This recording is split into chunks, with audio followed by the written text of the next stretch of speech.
ഇന്ന് നമുക്ക് വെറൈറ്റി ആയിട്ടുള്ള ഒരു പായസത്തിൻ്റെ റെസിപ്പി കണ്ടു നോക്കിയാലോ. എത്ര കുടിച്ചാലും മതി വരാത്ത ഈ ഒരു പായസം ഉണ്ടാക്കാനായിട്ട് വളരെ എളുപ്പമാണ്. അപ്പോൾ നമുക്ക് എങ്ങനെയാണ് ഈസി ആൻഡ് യമ്മി ആയിട്ട് ഈ ഒരു പായസം തയ്യാറാക്കിയിരിക്കുന്നതെന്ന് കണ്ടു നോക്കാം. ഇതിനായിട്ട് ആദ്യം തന്നെ ഒരു പാനിലേക്ക് 1 കപ്പ് ചെറുപയർ പരിപ്പിട്ട് കൊടുക്കുന്നുണ്ട്. ഇനി ചെറുപയർ പരിപ്പ് നല്ലതുപോലെ ഒന്ന് റോസ്റ്റ് ചെയ്തെടുക്കാം, ഡ്രൈ റോസ്റ്റ് ചെയ്തെടുക്കാം.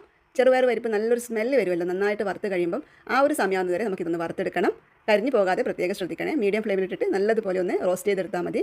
ഇനി ഇത് നമുക്കൊരു കുക്കറിലോട്ട് ഇട്ട് കൊടുക്കാം. എന്നിട്ട് ഇത് മുങ്ങിക്കിടക്കാൻ പാകത്തിന് വെള്ളം ഒഴിച്ചിട്ട് ഈ ഒരു ചെറുപയർ പരിപ്പ് നമുക്കൊന്ന് വേവിച്ചെടുക്കണം. 2-3 വിസിൽ വരുന്നത് വരെ ഒന്ന് വേവിച്ചെടുത്താൽ മതി. അപ്പോൾ ഈ ചെറുപയർ പരിപ്പ് ഇവിടെ വേവുന്ന സമയത്ത് നമുക്ക് ബാക്കിയുള്ള കാര്യത്തിലോട്ട് കിടക്കാം. ചെറുപയർ പരിപ്പ് റോസ്റ്റ് ചെയ്തിട്ടുള്ള അതേ പാത്രത്തിലോട്ട് തന്നെ ഞാൻ 2 കപ്പ് വെള്ളം ഒഴിച്ചു കൊടുക്കുന്നുണ്ട്. ഇനി ഇതിലേക്ക് ആവശ്യത്തിന് ഉപ്പും 1 ടീസ്പൂൺ നെയ്യും കൂടി ചേർത്ത് കൊടുക്കാം. എന്നിട്ട് ഇതൊന്ന് തിളച്ച് തുടങ്ങുമ്പോഴേക്കും ഇതിലേക്ക് 1.5 കപ്പ് അരിപ്പൊടി ചേർത്ത് കൊടുക്കാം. ഇടിയപ്പത്തിനും പത്തിരിക്കൊക്കെ എടുക്കുന്ന അരിപ്പൊടി ഉണ്ടല്ലോ, ആ ഒരു അരിപ്പൊടിയാണ് ഞാനിവിടെ ചേർത്ത് കൊടുത്തിട്ടുള്ളത്. 2 കപ്പ് വെള്ളത്തിലേക്ക് 1.5 കപ്പ് അരിപ്പൊടിയാണ് ചേർത്ത് കൊടുത്തിട്ടുള്ളത്. ഇനി ഇത് നല്ലതുപോലെ ഒന്നിങ്ങനെ മിക്സ് ചെയ്തെടുക്കണം. ഈ വെള്ളമൊക്കെ വറ്റിയിട്ട് അരിപ്പൊടി നല്ല സോഫ്റ്റ് ആയിട്ട് വരും. ആ ഒരു സമയമാവുന്നത് വരെ ഇതുപോലെ ഒന്നിങ്ങനെ മിക്സ് ചെയ്തെടുക്കണം. അപ്പോൾ ഇതിപ്പോൾ ഇവിടെ വെള്ളമൊക്കെ ഡ്രൈ ആയിട്ടുണ്ട്, നല്ലതുപോലെ തന്നെ ഡ്രൈ ആയി കിട്ടിയിട്ടുണ്ട്. ഇനി നമുക്ക് സ്റ്റൗ ഓഫ് ചെയ്തിട്ട് ഇതിൽ ചൂട് പോകാനായിട്ട് മാറ്റി വെക്കണം. ചൂട് കുറച്ചൊന്ന് മാറിയതിന് ശേഷം ഇത് നല്ലതുപോലെ ഒന്ന് കുഴച്ചെടുക്കണം. നല്ല സ്മൂത്തായിട്ട് തന്നെ ഒന്ന് കുഴച്ചെടുക്കണം. ചെറിയ ചൂടോട് കൂടി തന്നെ കുഴച്ചെടുക്കണം. എങ്കിൽ മാത്രമേ നമുക്ക് നല്ല ഫൈനായിട്ട് ഇത് ഉരുട്ടിയെടുക്കാൻ പറ്റുള്ളൂ. ഇത് ഞാനിവിടെ നല്ലതുപോലെ ഒരു സ്മൂത്ത് ഡോ ആക്കി എടുത്തിട്ടുണ്ട്. ഇനി ഇതിൽ നിന്ന് കുറച്ചെടുത്തിട്ട് ചെറിയ ചെറിയ ഉരുളകളാക്കി എടുക്കാം.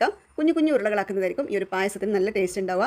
അതിനുശേഷം വേറൊരു പാനിൽ 250 ഗ്രാം ശർക്കര ഞാനൊന്ന് മെൽറ്റ് ആവാനായിട്ട് വെച്ച് കൊടുക്കുന്നുണ്ട്. 2 കപ്പ് വെള്ളം ഒഴിച്ചിട്ടാണ് ഈ ഒരു ശർക്കര പാനി തയ്യാറാക്കി എടുക്കുന്നത്. അപ്പോൾ ഇതാ നല്ലതുപോലെ ശർക്കരയൊക്കെ ഒന്ന് മെൽറ്റായി കിട്ടിയിട്ടുണ്ട്. ഇനി ഇതിലേക്ക് നമ്മൾ ഉരുട്ടി തയ്യാറാക്കി വെച്ചിരിക്കുന്ന ബോൾസ് ഉണ്ടല്ലോ, അത് ഇട്ട് കൊടുക്കാം. ഇതിങ്ങനെ ഇട്ടതിന് ശേഷം ഇളക്കാനേ പാടില്ല, അങ്ങനെയാകുമ്പോൾ പൊടിഞ്ഞു പോകും. ഒന്നും ഇളക്കാതെ കുറച്ച് സമയം അങ്ങനെ തന്നെ വെക്കണം. ആ സമയം കൊണ്ട് നമ്മുടെ ഈ ബോൾസൊക്കെ ഒന്ന് ഹാർഡായിട്ട് വരും. അല്ലെങ്കിൽ പെട്ടെന്ന് തന്നെ അരിപ്പൊടി പൊടിഞ്ഞു പോകാൻ ചാൻസ് ഉണ്ട്. ഇങ്ങനെ ഇളക്കാതെ വെച്ചാൽ മാത്രം മതി.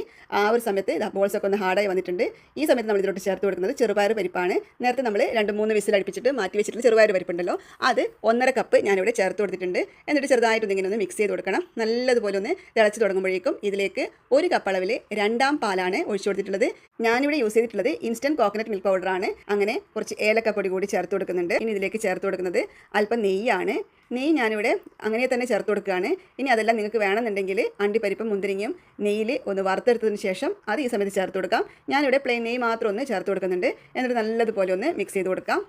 എല്ലാം കൂടി നന്നായിട്ട് മിക്സ് ചെയ്തെടുത്തതിന് ശേഷം ഒന്നുകൂടി ഒന്ന് കുറുകി വരുമല്ലോ, ആ ഒരു കുറുകി വരുന്ന സമയത്ത് ഇതിലേക്ക് നല്ല കട്ടിയുള്ള തേങ്ങാപ്പാൽ 1ാം പാൽ ചേർത്ത് കൊടുക്കുന്നുണ്ട്. എന്നിട്ട് അധികം നേരം ഒന്നും തിളപ്പിക്കേണ്ട ആവശ്യമില്ല. 2-3 മിനിറ്റ് നേരം മാത്രം ഒന്ന് തിളപ്പിച്ചെടുത്താൽ മതി. നന്നായിട്ടൊന്ന് മിക്സ് ചെയ്ത് കൊടുക്കാം. എന്നിട്ട് ഒരു 2-3 മിനിറ്റ് നേരത്തേക്ക് നല്ലതുപോലെ ഒന്ന് തിളപ്പിച്ചെടുക്കണം. നമ്മുടെ പായസം ഇവിടെ റെഡി ആയിട്ടുണ്ട്. ഇത് നമുക്ക് ഈ സമയത്ത് സ്റ്റൗ ഓഫ് ചെയ്ത് കൊടുക്കണം. കണ്ടല്ലോ, നല്ല ഭംഗിയില്ലേ കാണാനായിട്ട്. ഞാനിതിൽ യൂസ് ചെയ്തിട്ടുള്ളത് നല്ല ഡാർക്ക് ശർക്കരയാണ്. അതുകൊണ്ട് തന്നെ നമ്മുടെ പായസവും നല്ല ഡാർക്ക് കളറാണ്.